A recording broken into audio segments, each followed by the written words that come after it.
देखिए नीट 2022 का क्वेश्चन है। क्वेश्चन कहता है the peak voltage of AC source is what.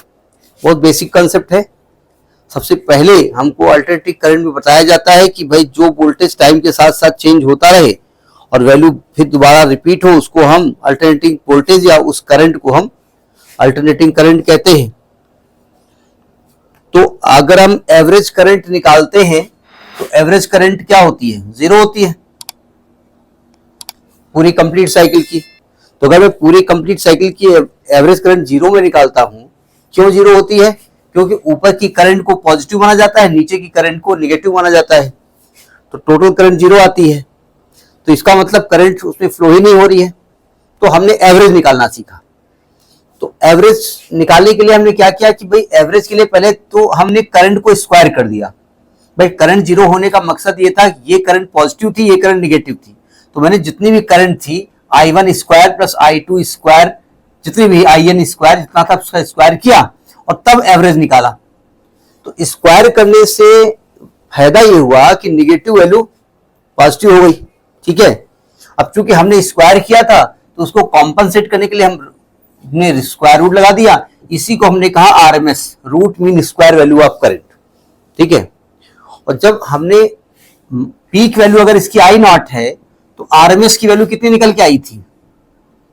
I not by root to. ये पढ़ाना आपने, प्रूफ किया था।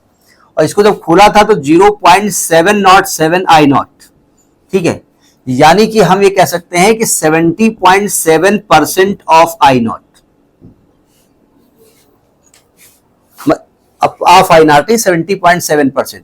मतलब ये हुआ जाकर के कि अगर ये 100 एम्पियर करंट मैक्सिमम वैल्यू है, अगर पीक वैल्यू 100 एम्पियर है तो पूरे कंप्लीट, भाई 100 एम्पियर है का मतलब कभी जीरो ही तो रही होगी ना।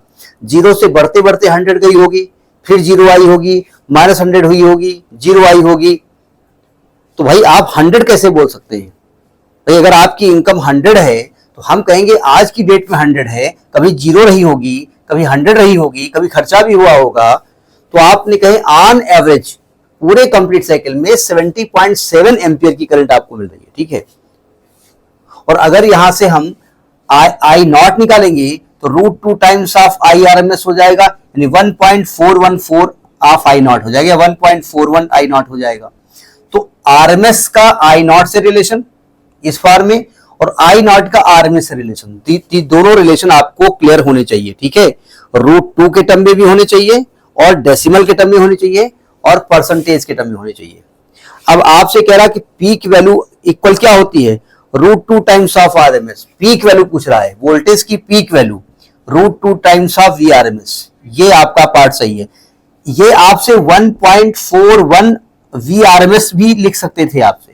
ठीक है, ये आपसे ये भी पूछ सकते थे कि वी आरएमएस जो होता है वो पीक वैल्यू को कितना होता है, तो आप कहेंगे V nought by root two होता है। या आपसे कहते हैं 0.707 वी नॉट होता है। या आपसे कहेंगे कि भाई कितना, अगर पीक वैल्यू 100 वोल्ट है तो एवरेज वैल्यू कितनी होगी, तो आप कहेंगे एवरेज 70.7 वोल्ट होगी। तो हर तरीके के क्वेश्चन समझ में आ गए। मतलब जितने तरीके के क्वेश्चन यहाँ पर आरएमएस से बनते हैं कि रूट के टर्म में, डेसिमल के टर्म में, इसका मतलब समझ में आ गया कि ऑन एवरेज कंप्लीट साइकिल में 70.7 वोल्टेज या 70.7 एम्पियर की करंट आपको मिलेगी। तो ये आपका नीट 2022 का क्वेश्चन था। ठीक है।